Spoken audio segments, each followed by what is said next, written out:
Hey all, my name is Chad Porniga, and I've had some questions about how I did this particular car here. As you can see, I've weathered it, and this actually is my very first attempt at weathering. So I'm going to walk you guys through, hopefully not sufferably, but walk you guys through how I did that on the next batch of gondola cars that I'm going to be weathering myself. So let's take a look. Okay, the first thing is I started out with some really cheap Bachmann, Tyco, Lifelike cars. Why? Because I can usually pick them up at a resale shop for less than $3 a piece. And, you know, you weather them up and they look pretty decent. They're not going to be a rivet counter quality, but that's not for me. So let's get started. First thing you'll notice is some of these cars are even missing some of the wheels. I've got a couple of oddball cars that have different style trucks mounted on it, and some of them have absolutely no detail on the bottom.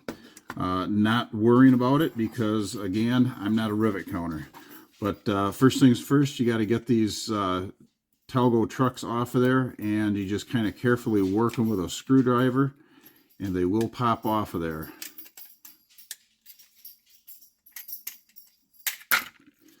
And there's really not much to it.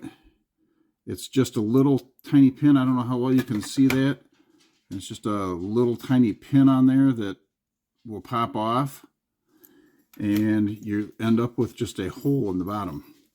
I'm not going to go through every single one of these, but there is a slightly different one that I had here that I don't know where I got it from. I'm not sure exactly what kind it is. It has no real markings on it. This is the one that has no detail on the bottom.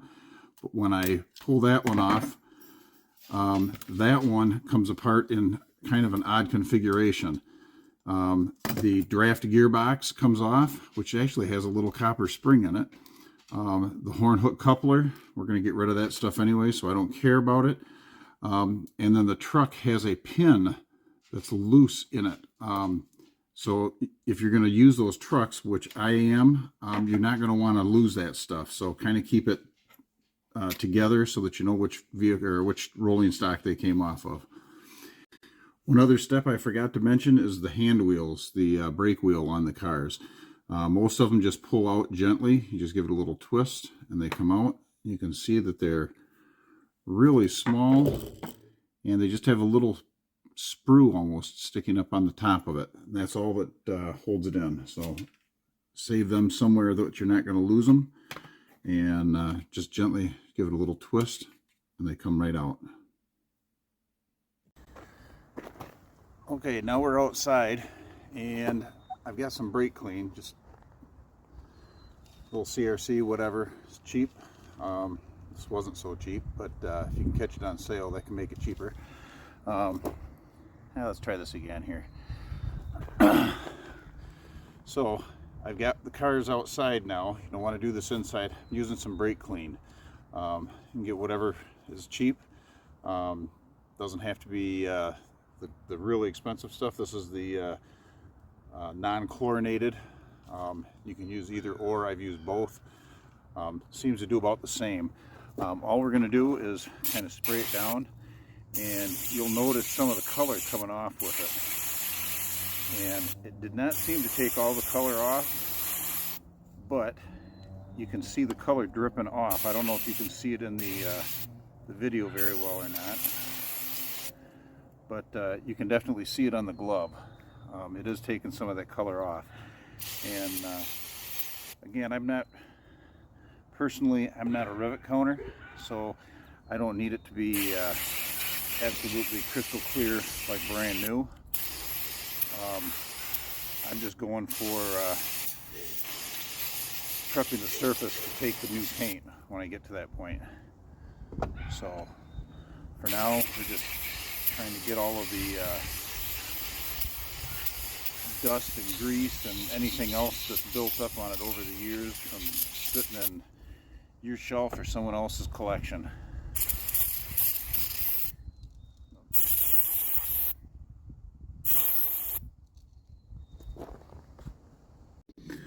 Okay, for this next part, you're going to first want to make sure that your cars are good and dry.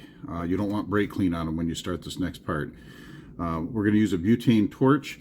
The reason you use butane rather than a propane torch is just the amount of heat. We're trying to soften, not melt the car. You can see that this has just a nice flame to it.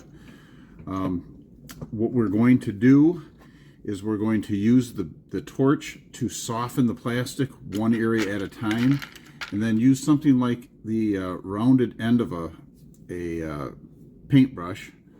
You can use something larger. I've actually used the end of my screwdriver. I've used both ends of it, actually, depending on what I'm trying to achieve. But what we're going to do is just soften it and distress it a little bit. So you notice it goes real quick. Already just that fast, it's done a little bit of work to it. So we can do it on either side. Just give it a little bit of heat and then push on it a little bit. And you're creating dents already. You can see the dent right here. And we're just going to do that however you want to do it. Don't worry if you go too much. You know, these cars are abused pretty heavily, and you're going for an abused look. If you want a brand new car, obviously you're not going to have any dents in it, but then again, you're not going to distress it or weather it. We're going for a heavily used car look.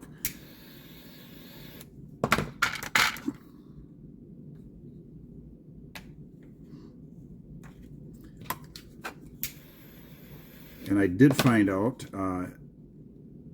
by accident, if you heat an area back up after you've done it, sometimes it takes the dent right back out. So be careful when you're doing that you keep the dents in it rather than accidentally removing them.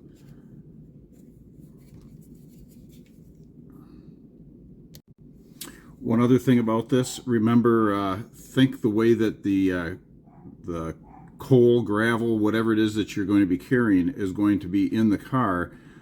They generally aren't going to ding up or damage the corners nearly as much as they will the panels in between the gussets. You might get some damage to the gussets inside. I wouldn't expect a lot. Besides, you really won't see that. But on the outside, your main damage is going to be in between the panels, or on the panels themselves, I should say. So kind of try to, you know, make it the way that it looks. Look at some pictures of real cars. Go drive down by the rail yard and see what rolls past, and try to mimic what you see there for dents. One thing you might want to do on this side here, I've left this panel fairly smooth. Same thing on this side. I've left a couple of panels fairly smooth. You could paint those with after you distress everything, you could paint those and make it look like those have been replaced, so that it looks like the car has been repaired. You know, they do patch cars from time to time as necessary. So after a little break here, we've got all of our cars dented up. I don't know how well you can see that in the pictures. Inside you can see it's a little bit overdone in some spots. Again, I'm not a rivet counter. I'm not worrying about it. They all have the dents down the side. One thing I'd like to point out, remember that you want to keep the dents somewhat even on both sides, because as they're piling stuff in, you're not going to have a lot of dents on one side and not much on the other. So try to keep it somewhat even looking for consistency. This one here was one of the oddball cars that is a little bit different. If you look, the number of panels down the side differs. There's not quite as many. I probably will paint that one and decal that one to look like a different brand than the CSX that I did the other ones in. This one, the torch got a little bit away from me there, and if you can kind of see, I've got some damage to it there. I'm going to have to figure out what to do with that. Not a big deal. Worst case scenario, I can cover it with a decal with some graffiti or something like that. This one was the really odd one that had, I have no idea what it was. It had different kinds of trucks on it and everything. This one, the plastic seemed very thick. I don't know how well you can see in there. It just bubbled a little bit on the plastic, barely did any deforming on it. The inside, I could barely get it to do anything. I finally kind of gave up on this one here. I think it's just a different kind of plastic that's not as willing to deform like the other ones. So that one, I guess we're going to set aside and I'm not going to worry about. Okay, I'm going to start working on the trucks. Living here in Michigan, sometimes we have warm days, sometimes we have cold days in the spring, and today decided it was going to be 39 degrees and snow. So I am not going to be painting today.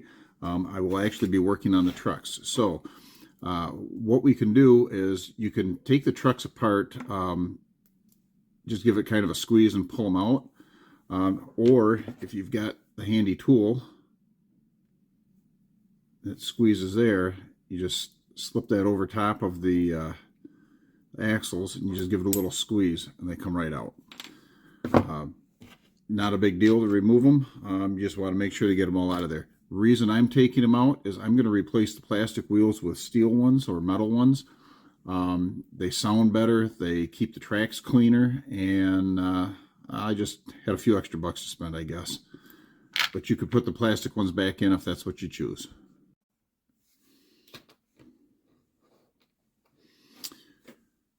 Okay, now we're down to removing the coupler off of the trucks. We don't want the truck mounted couplers on these because we're going to put draft gearboxes on. So I've got these nippers here. I just picked them up on Amazon. You can pick them up at your hobby shop, wherever. You just give it a little snip. They do a lot better than just buying or using a pair of dikes from your electrical box. You're going to want to cut that off. And we're not real concerned about it not looking perfectly round. It's tucked up underneath the chassis, so you really aren't going to see it. When you snip these off, you do want to be careful to catch the little pieces as they come flying off, because some of them can end up on the floor, and you really don't want to step on that little bugger. That would hurt. But we're just going to go through and snip all of these off and get them ready for painting. For paint, I personally use just some acrylic paints. Just something cheap that I found somewhere. I forget how much I paid for the whole thing. It was probably less than $20 for about 30 different colors. A lot of the colors I may not ever use, but price was right. I just have a few different colors here. I've got some burgundy, some red orange, some burnt sienna, and some rich bronze. I've just got this thing that came with it. I just drop a couple of dots into each one, and then I just mix it and try to come up with something that looks a little bit rust colored. Grab a little bit of the brown and a little bit of that burgundy, put it together. If that's not quite what you want, and what I do is I test it on one of my plastic wheels that I'm going to throw away anyway. I put it on there and I look to see how does it look with that black plastic, because what you see in the tray is not necessarily what it's going to look like on the black plastic. I don't know how you can see that in there. You can kind of see the color in there. But I just get a color that I like. I kind of go for more of a darker brown with a little bit of a red in it. Sometimes I'll add a little orange to make it look like a little bit more fresh rust. Just think of what you see in real life. The rustier it is, the darker it gets over time, especially if it's damp or wet or oily. The fresh stuff that's, fresh metal, maybe a new set of wheels or a new set of trucks that maybe they replaced a set on there. Those are going to rust and be brighter for a little bit while. And once I'm happy with the color that I've got, I'll go ahead and I will just put some on and just kind of dab it in.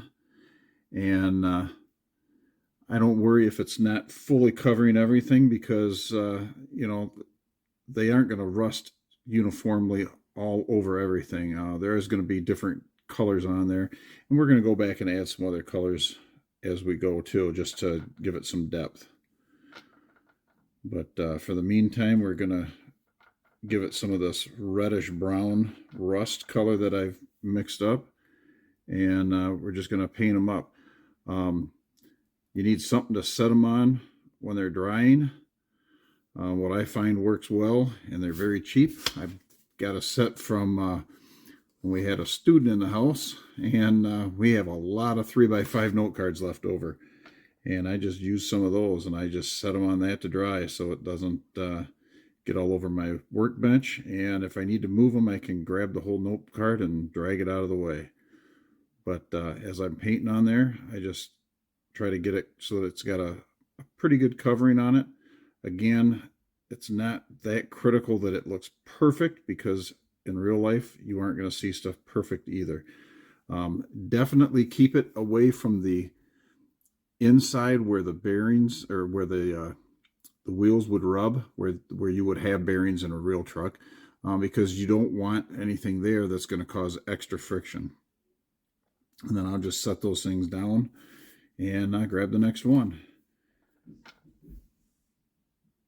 This one here is one of the ones that has the pin in it, so that's going to be a little bit tricky to paint. You got to kind of hold it a little bit tighter, but basically same thing. You just keep on painting everything, and we'll see you once I get all this done. Now I've got all of the trucks painted with rust color on it, and now I'm going to take that rich bronze, which is kind of a light tan color, and I'm going to just put a little tiny bit on the end of my brush, not really enough to get much on it. Let's see if I can get this where you can see it. And I'm just going to dry brush it almost. It's not really dry brushing because it is wet, but I'm just putting a little bit on the lower part of the truck, just kind of to simulate where dust might be kicked up as it's rolling down the track and pulling dust up and sticking to it. Not doing a whole lot. You're really not trying to change the color of it a lot. You're just trying to give it a little bit of a different hue, just so that it gives it some depth and texture when you're viewing it. So I'm going to go back and do all that. I'm not waiting until the other stuff is totally dry. I don't think it really matters. If it's too wet when you're doing it, it's just paint. You know, you just put a little bit more on whatever color it started to bleed the way you didn't want it. You just make it look as realistic as you can. Just remembering that less is more. You know, if you try to put too much on there, then it's going to start looking like you put too much on there and it looks like a toy. That's not the effect you're going for.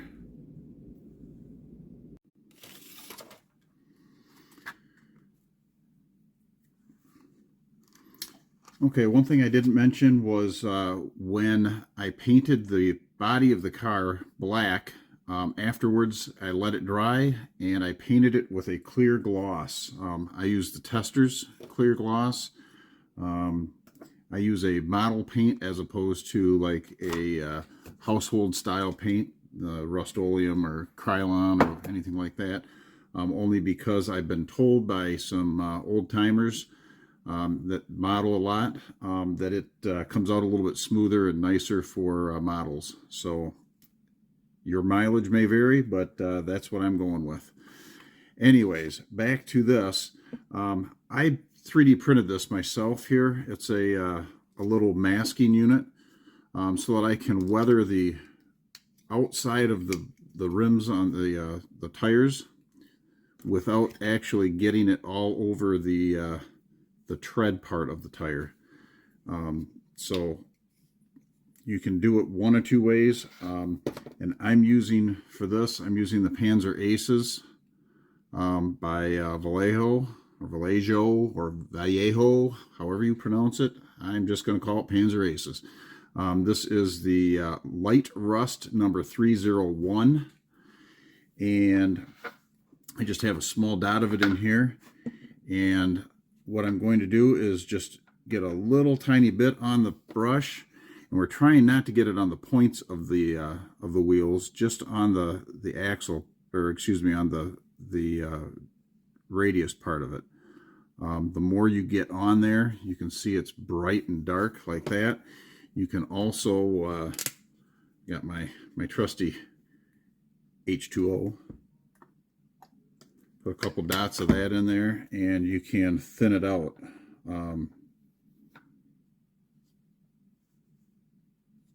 You can thin that out so that it's not quite so prominent on the wheels.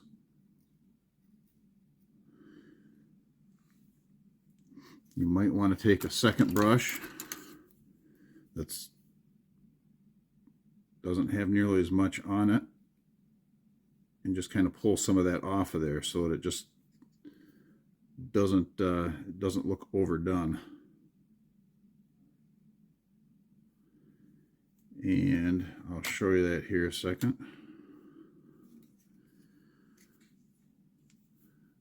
This one here was done full strength and then brushed off. This one was done watered down and then brushed off. You can kind of see I'm still trying to keep it off of the axle points, and what we're going to do is basically get those wheels coated like that as best we can, and when it dries it'll look like there's a nice coating of rust on them. Reason for that obviously is being that the wheels are bare metal. They don't stay that way very long. They get dark and brown and rusty pretty quick. So we'll just do that on all these here. And don't worry if you accidentally do hit the point on there, you can clean that off. If it doesn't come off with your brush, you know, we can rub it off with our fingers later. Your fingernail, it will come off. It's not permanent on there by any means. And as I said, you can also do it by hand if you don't have a jig set up like I made myself. You just have to be a little more careful when you do it, and just kind of be careful where it's going, because you don't really want it on the stair or on the wheel tread.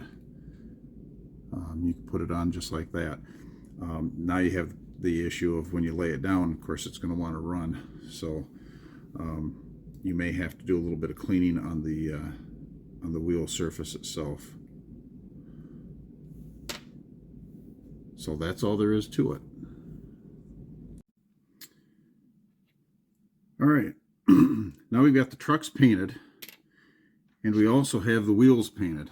Now, as I said, sometimes when you paint them, you'll end up with a little bit of paint on the points, and really you can just take your fingernail and kind of rub it, and it comes right off. It's not that hard to get off of there. Same thing if you get a little bit on the tread part of the wheel, it comes off real easy. You just kind of run your fingernail around it and it comes right off.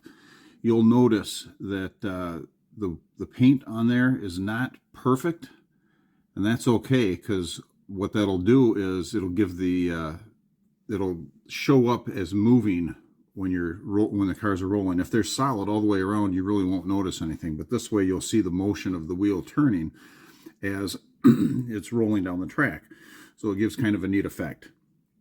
So once we've done that with all of our wheels, then what we're going to want to do is use a truck tuner. Now I have a truck tuner that I purchased. It's modelrailroadsupply.com brand, or DCC Components, I guess, is what it is. But anyhow, basically it looks like two center drills that are attached to each other. That's pointed on both ends, and it has a little plastic wheel in the center of it. You can see one's got it just in the center and one has them offset from the center.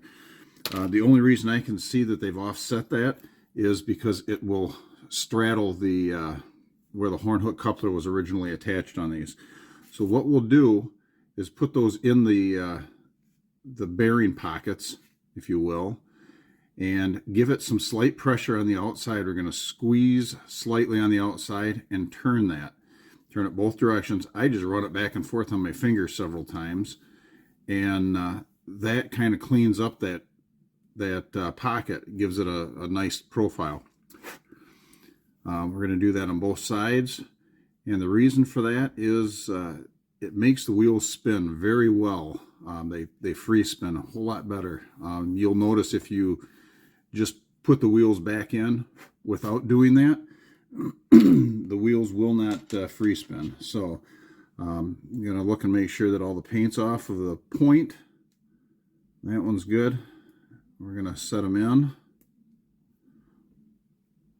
And again, I don't know how well you can see it in the video. Get my finger off of it. And they free spin really well. Let's see here. I got this one done already. And we'll put that one in. And again, I don't know how well you can see it. They free spin beautiful. That one's not free spinning quite as well. I'm going to pop that out and give it just a little bit more of a tune. And get that free spinning really well. The reason that that's important is more drag on your trucks means smaller, shorter trains. So if you can get those wheels free spinning, there we go. That's still spinning, still spinning, still spinning, still spinning, still spinning, still spinning, and there it stopped. Once you get those trucks so that they free spin like that, you can build much longer trains than if they were binding up. So that's just a little tip in doing that. So we're going to get all of our trucks assembled and just set aside for when we get to the point of reinstalling them, they're ready to go. Okay, I figured out something that works a little better than running it on your fingers. If you're doing just one or two of them, it's not a big deal, but after a while your fingers start getting sore. So I'm just using a paint stick here, and I start out with very little pressure so that it can roll free. And what I did is I made some little red marks. I don't know how you can see it. I took a marker and made some marks on it so I can see if it's spinning or sliding. You don't want it to slide, you want it to actually turn. So now I can see if it's turning, and I just run it back and forth on the stir stick. And I just run it back and forth on that, gradually increasing the pressure on it until I have done it enough times. And after a while, you kind of get a feel for how much it takes in order to get a good tune on it. And then I pop it apart, blow the shavings out of it, and I've got my wheels all prepped with all of the paint rubbed off of the points. And I can get it in the hole there. And there we go. Nice freewheeling again. So a tech tip on a tech tip. How about on to the decals? What I'm going to do is I'm going to go ahead and put the decals on, and then we will weather them. And for some of them, I will be using these die cut. As you can see, they're die cut right up tight around the graffiti, so that you don't get a big heavy white line around it like some of them do.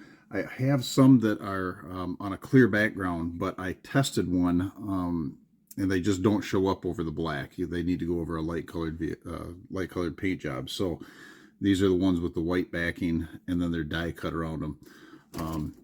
They are this brand here. I'm not endorsing them necessarily, but just showing you what I'm using. They're $5.50 a piece. And for the main decals that I'm putting on, they are, excuse me, they are HO scale, micro scale decals right there. And those are a little more expensive. I did luck out and find a bunch of new old stock at a used hobby shop near me. and was able to pick those up for $2 or $3 a sheet. So look around. Sometimes you can find some good prices on that. So I'm going to put some water in my tray here, and what I'm going to do, I've pre-cut them all already. As you can see, you end up finding which decals you need where, and cut them. The micro scale comes with this handy sheet that shows you the correct location for whatever roadway you're putting on. So what I'm going to do is use that as a more or less as a gauge, and I'm going to cut the decals apart so that they fit where I want them, because I don't want them to go over top of the metal gussets on the outside, where all the rivets are. That's not a problem. It's just that for these particular decals, that's not where they belong. So when we do other decals, I'll show you what I do with that, and it smooths the decal out over top of the rivets, and you can see the rivets and the seams and everything else show through. But that's not what these need here. So what I'm doing is I'm just making sure that they get good and wet, and I won't bore you with all of the details on that. I do have a clean, fairly stiff paintbrush that I use to slide it around if I need to, as well as I've got a small pair of needle tip tweezers, and that really helps out. So I pick it up and I just gently give it a test. It's not quite ready yet. And for this particular car, I've decided to use the number 711872. That's the number that's going to go on there. It will be a CSX road, and it'll have a CSXT on it. All right, the decal's starting to slip, and what I'm going to want to do, this particular gondola has a different number of panels on it than the ones that it's showing, so I'm not going to be able to get it exact the same. But as I've mentioned on more than one occasion, I am not a rivet coner. I'm just in this because I enjoy trains. If you are a rivet coner, more power to you. And I don't mean that offensively. I just mean that I am not that patient. And I'm just using my paintbrush to dab that out, get that extra water out of there. You can also use a fluffier one. Where did it go? I've got one that's a bigger one that's fluffy, and that one kind of works well. If I push it down, and it kind of absorbs the water out. I just brush it off on my finger or my pant leg or whatever. You can get that extra water out of there. Just makes it adhere faster. And we're not going to worry terribly about any wrinkles on it because we are going to use a product on it that will take care of the wrinkles. So there's my X. Now I'm going to get my CS and put those on there. And these happen to be individuals. So I kind of have to get that excess water out of there quickly. I didn't bring them down with me, but a Q-tip works wonders to roll that water out of there. You gotta be careful touching it with your finger. Sometimes you'll actually pick the decal back up, and then you're fighting with it on your fingertip. So I just kind of slide it into place with the paintbrush.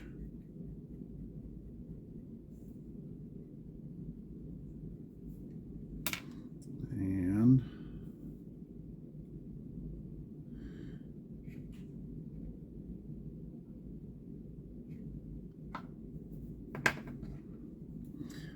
Just keep dabbing that right on down, get it in position. And this one happens to be right over top of a dent that we put in earlier. And I will show you that it's not perfect at this point.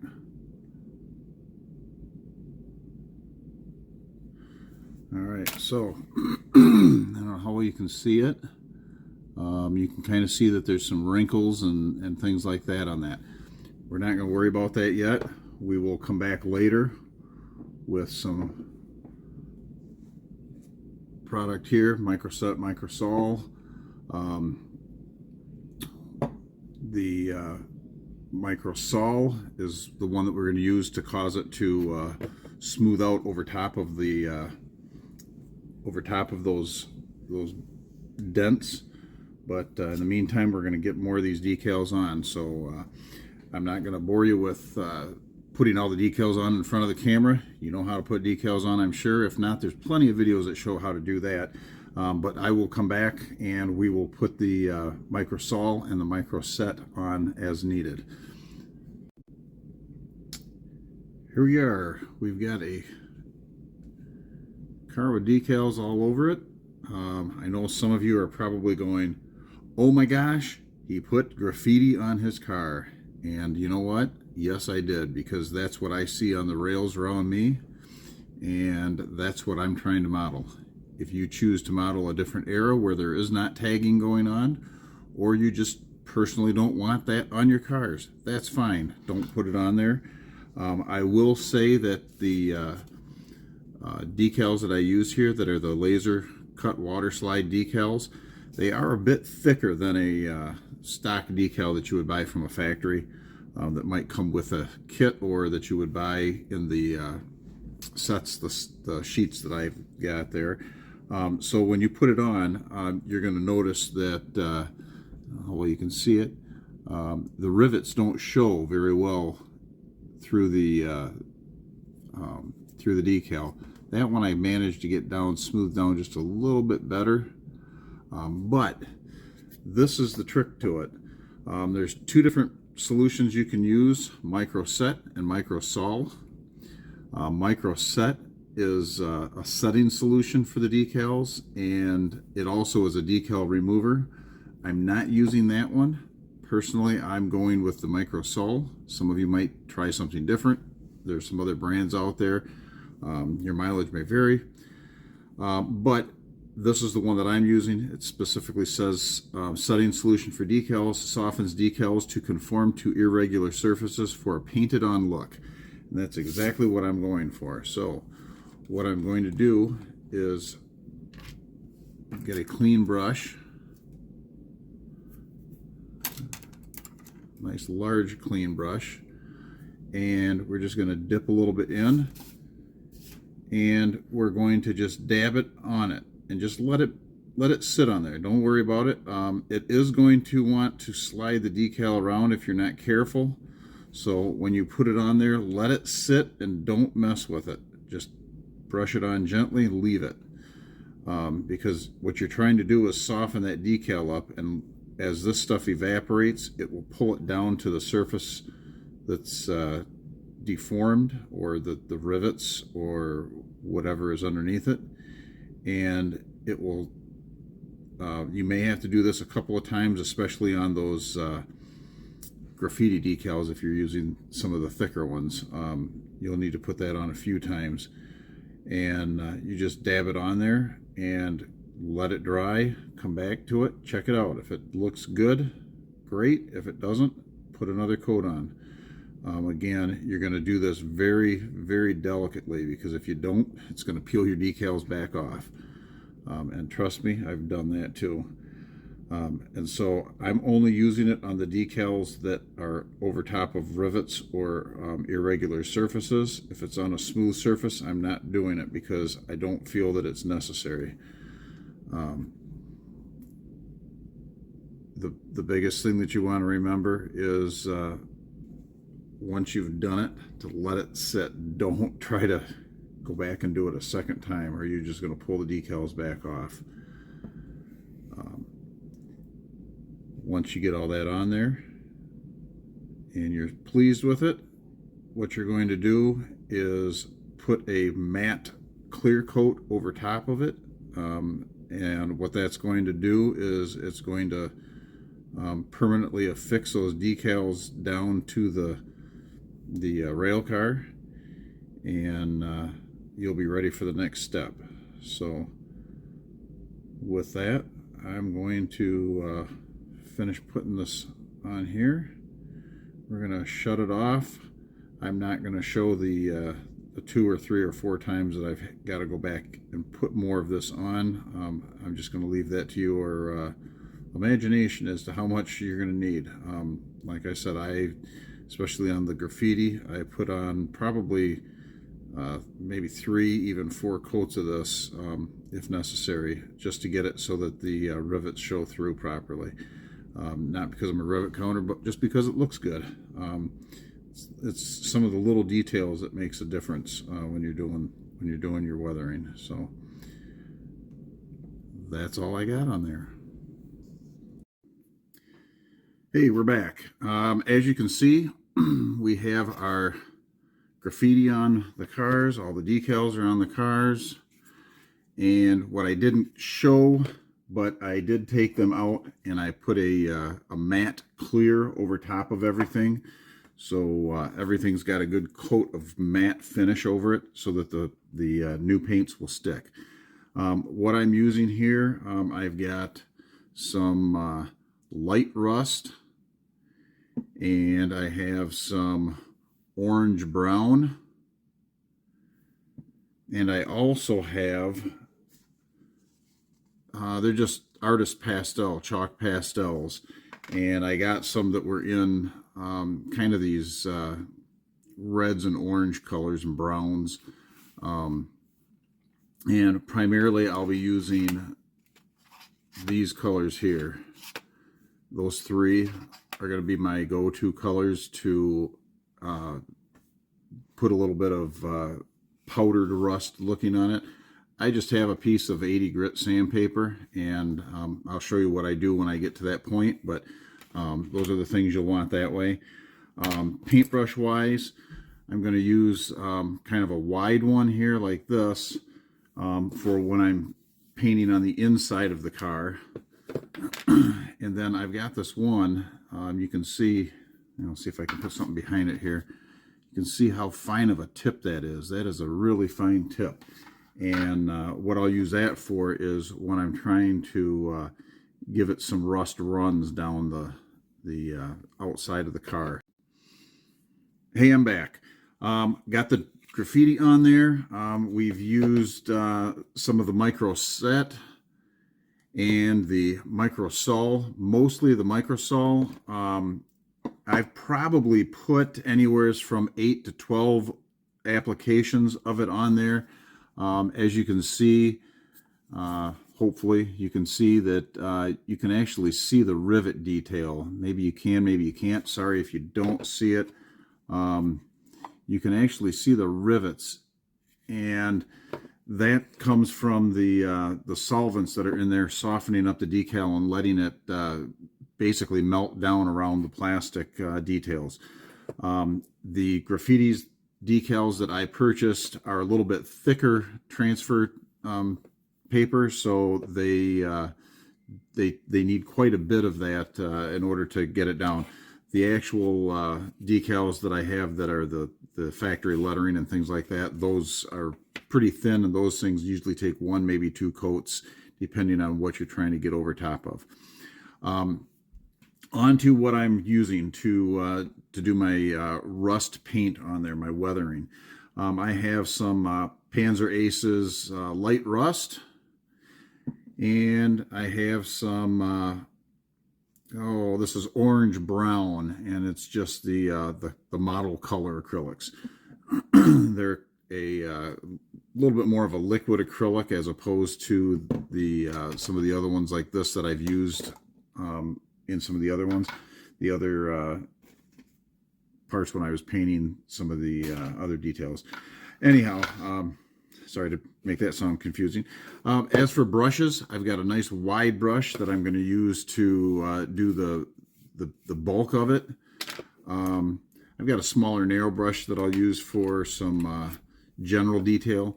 And then this one here, and I'll try to hold it up like this so you can see it. This is my fine brush.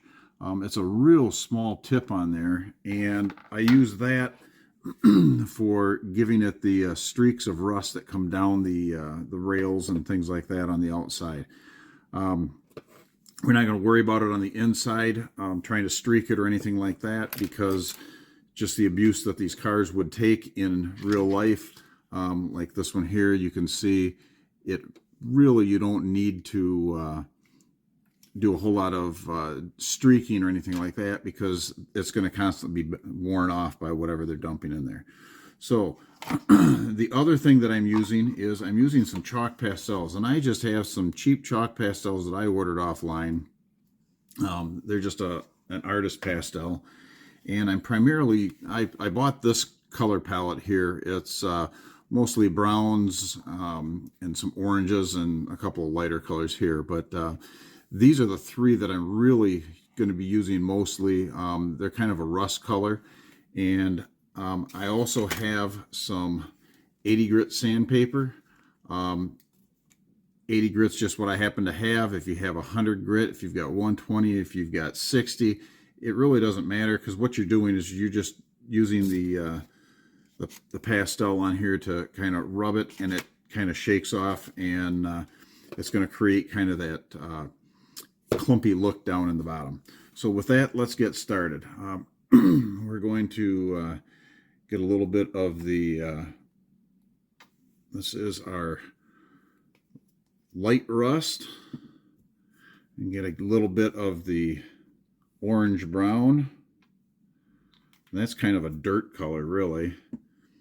And with that, what I'm going to do, I'm going to take some on my brush, and I'm just going to kind of streak it in here. One thing I do want some water to kind of thin it out, because you don't want it too thick in there.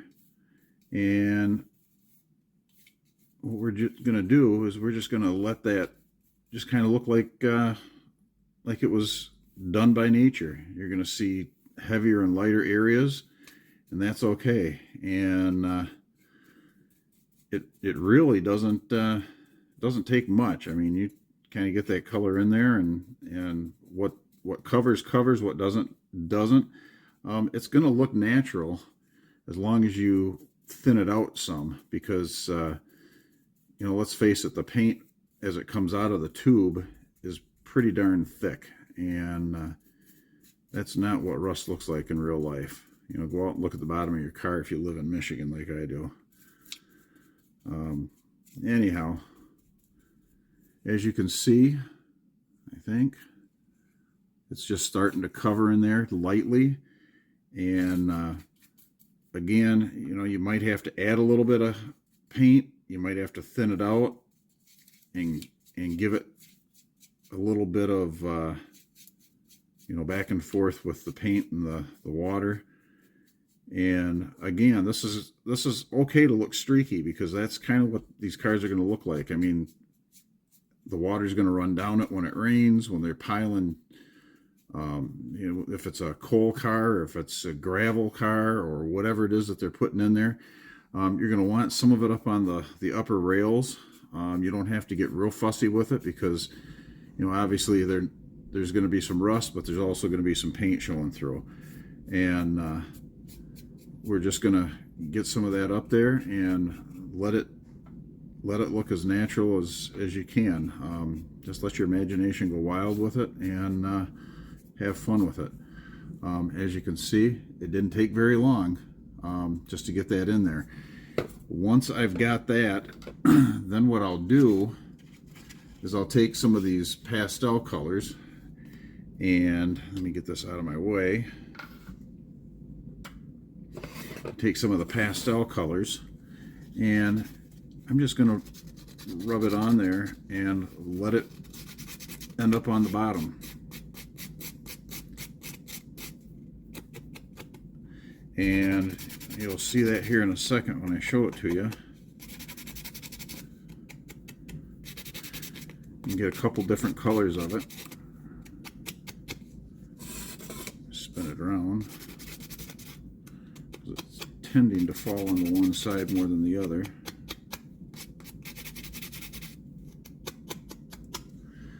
So now I'm going to switch to a different color here just to give it some depth.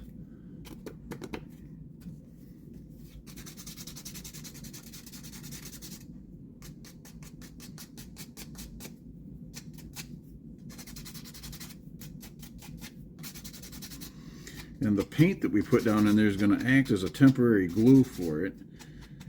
And then once we're done with the weathering of it, we're going to hit it with the matte finish again, and that's going to stick everything right down to it. It will darken a little bit, so that's why I'm kind of going with some of these lighter colors too.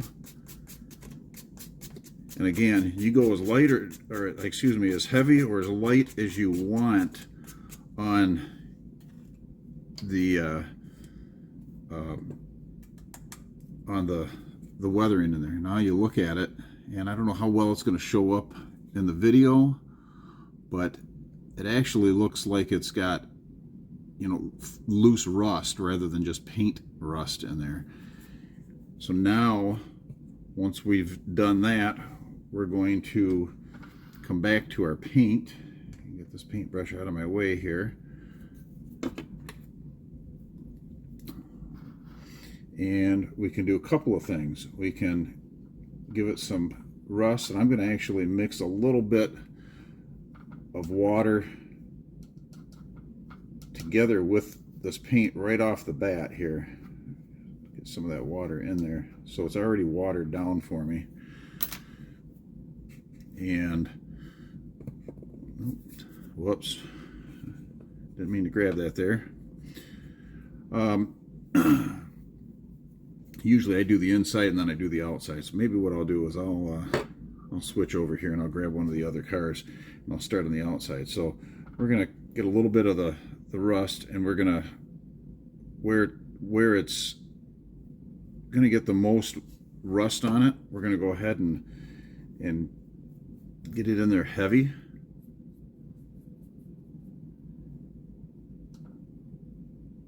You're going to see most of the rust kind of accumulating across the bottom. And don't worry about it looking too heavy at this point. Whoops. Because now we're going to go back with some water.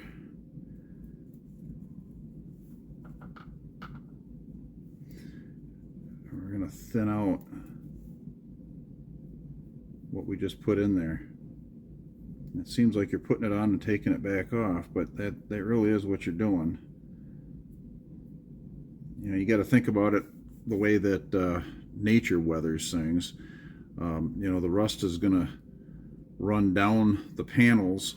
It's going to streak, but where it hits all these rivets and there's bent edges and lips down there, that's going to hold that water and allow that rust to dry along those edges. Same thing with on these stirrups and steps and grab handles and things like that. You know, you kind of see it's pooling up on the bottom edge of those, and that's where we want it. You can also get a little bit of the clay color. You notice I didn't even change the paintbrush there. We're going to just get some clay color and add some of that in there. Same thing, just wherever it goes, because you know the rain's going to wash that down and it's going to accumulate in places, and that's kind of what we're trying to get it to look like, is where does it accumulate in real life. For my rust streaking, I'm going to go to that really fine brush again, and we're going to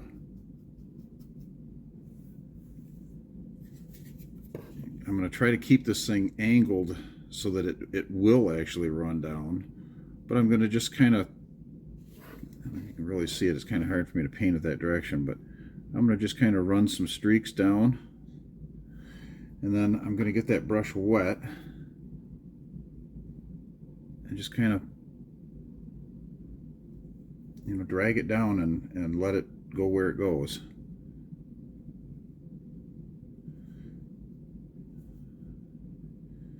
And like I've said before, it's only paint.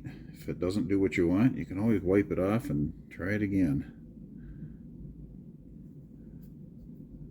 A little water on there. Streak it down.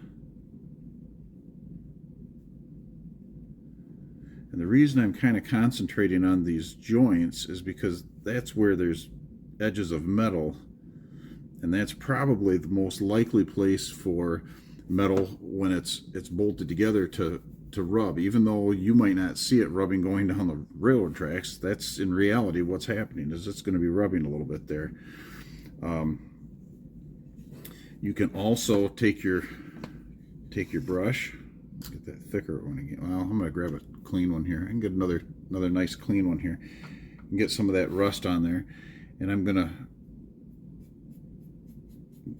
go ahead and put some across the top edge of this here.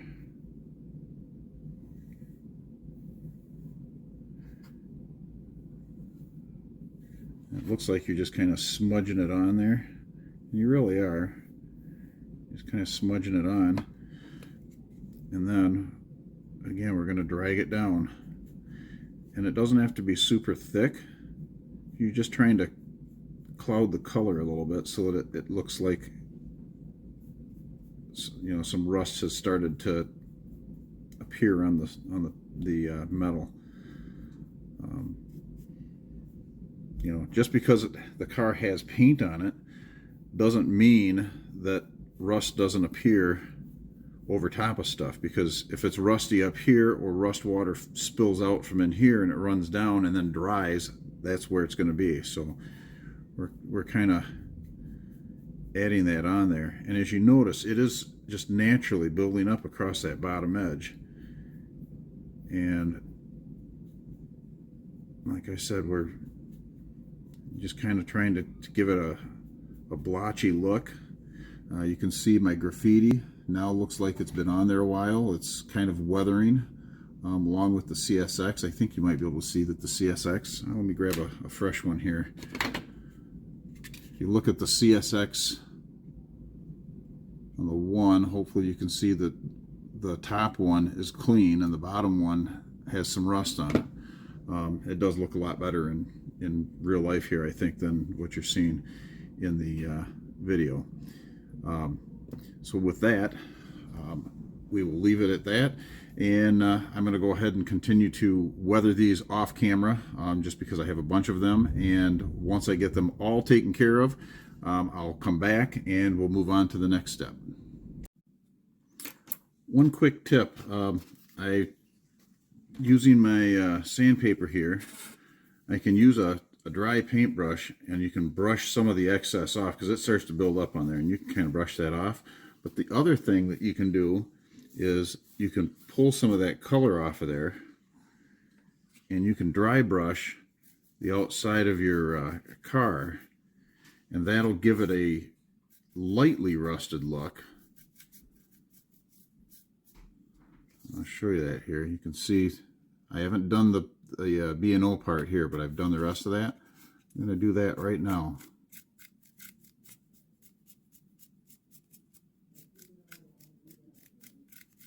And you can see everything looks dusty and faded now.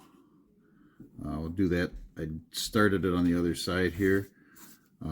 Same thing. We're just going to kind of go back and forth across it, dry brush it with these chalk pastels that we've been sanding on the sandpaper.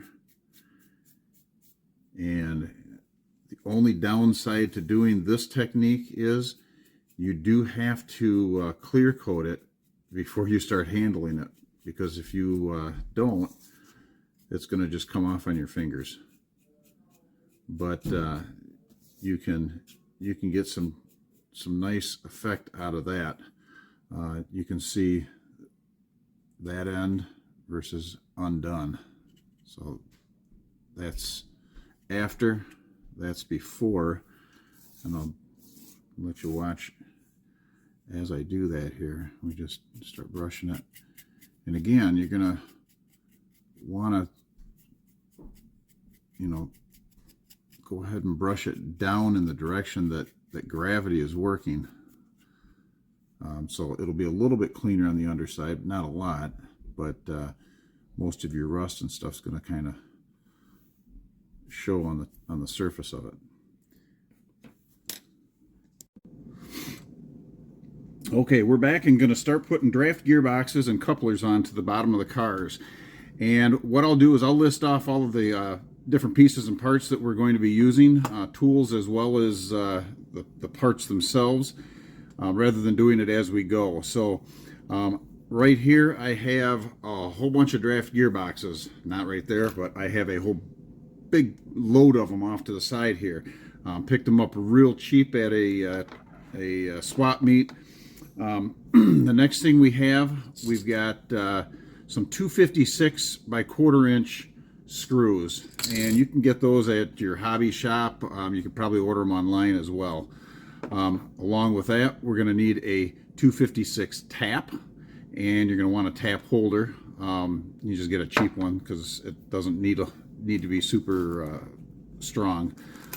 We have a little hand drill here, and I've got a number 50 tap drill, and that's what we're going to use to tap the hole for, or to drill the hole for our tap. In the event that you would need to drill out a draft gearbox or clearance something out, you would want to use a number 43. But for the tap drill, you're going to want a number 50. So we're going to take our draft gearbox. Oh, and we have some Tester's glue. You can use super glue. I had some super glue and it had hardened up, so it's absolutely worthless. And I've got my trusty knife. So what we're going to start by doing is, if you look, I'm going to hold it behind there. You can see there's a little tiny tab on this particular car, so I know where the center is. If you don't know where center is, you'll have to measure it. But I'm going to scrape, as you can see, I'm scraping just a little bit of the paint away where the draft gearbox is going to go. And the reason we're going to do that is because the glue does not like to stick to paint. It technically sticks to the paint, and the paint just won't stick to stick the parts together. So you're going to want to scrape just a little bit of that that paint off of there, so that you get a good good contact with the plastic. We're going to get that on there and get it centered up, nice and centered on there. Do the other one here real quick.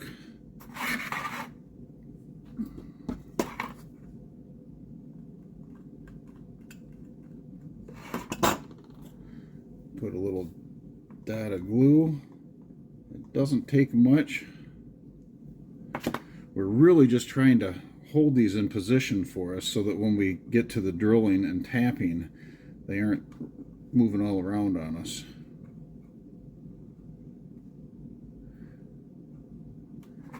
So I've got these on in the correct position now.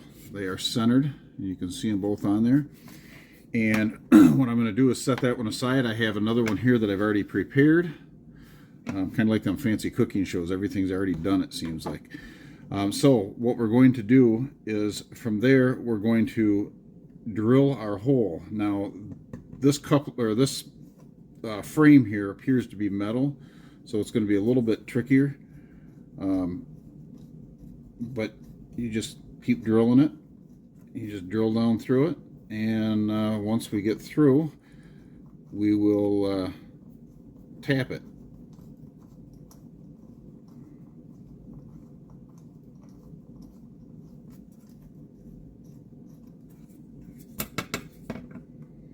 And just keep clearing it out.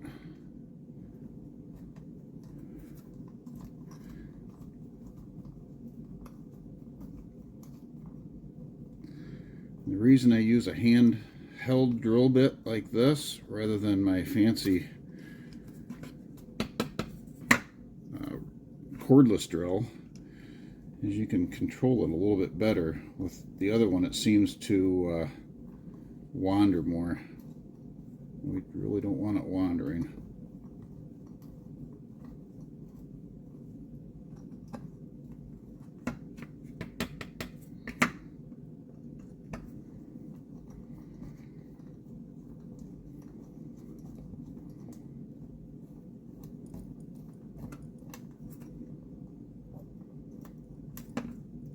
We're starting to break through.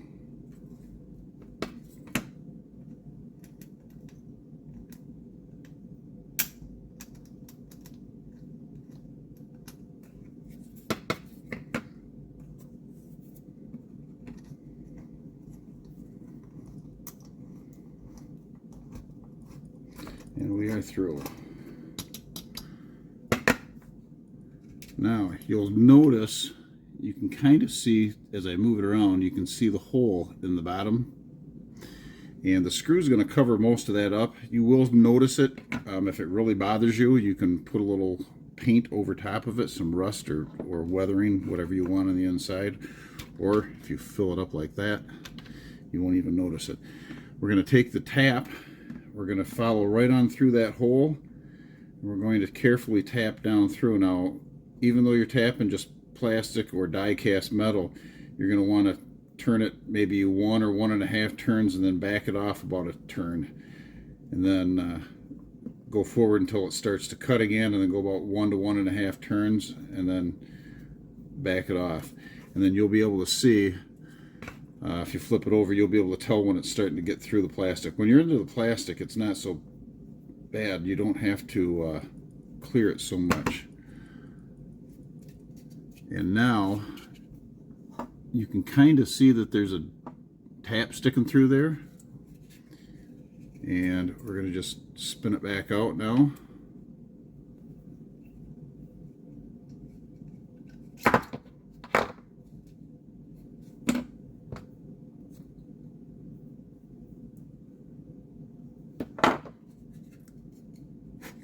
And now that we've done that,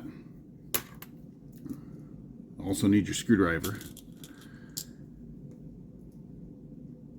There's your screw that you're going to be using with that. So what we'll do, I have my bulk box of, or bulk pack of catchy 158s. These are the whisker couplers. And remember, when you're putting them in, you have the car upside down. I've screwed up and ran them that direction before, and then realized when you flip it over, they're upside down. So you kind of have to think backwards or upside down when you're putting these together. But put your coupler together. Get one of your draft gear lids.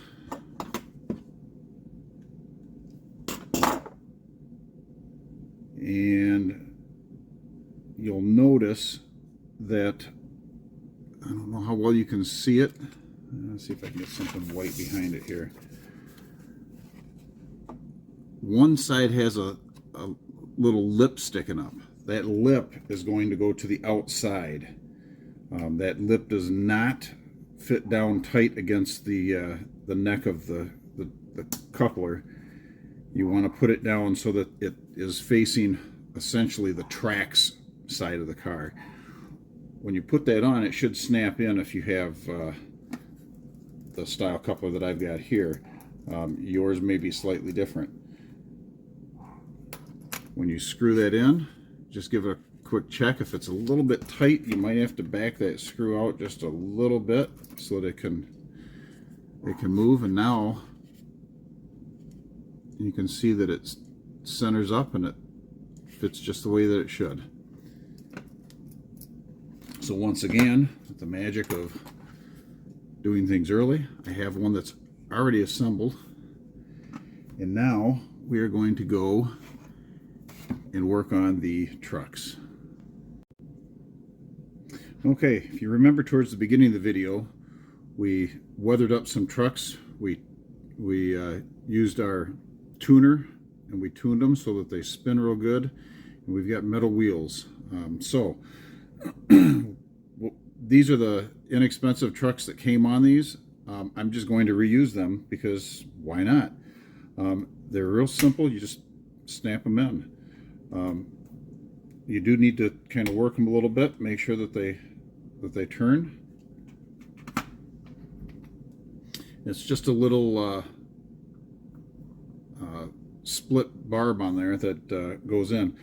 Now I like to, if you recall, we cut the coupler, the Telco coupler Telgo coupler off, I like to put it so that the round side is facing my my draft gearbox. That way I know that nothing's going to interfere with that. Nope, this is a different coupler here. That one's not going to go on. This one will.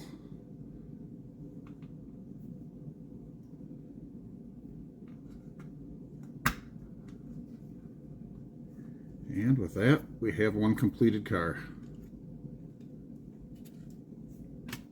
And that's really all there is to it. You can get fancier with your, you know, if you want to get really expensive trucks, and then what you would have to do is the hole that's in here, you'd have to get some styrene and melt some styrene down in there, let that harden. Then you would have to get whatever size tap and whatever size drill that the tap requires, and you would have to drill those and put the screws in with the trucks if that's the type of truck that you were going with. But being that these are not that style, and I got a bunch of different kinds of cars here, so I'm kind of playing mix and match with the trucks to find out which trucks fit which ones. There's one. That one looks a little big. This one doesn't. And we have another one ready to go. And as I said, you can see there's a little hole on the inside there. If you really are bothered by it, you can take a little bit of your rust colored paint and you can dab over that and it'll hide it. Again, I'm not looking for something that's rivet counter quality. I'm looking at something that's fun to play with. So with that, I'm going to say go play with your trains. Have a great day.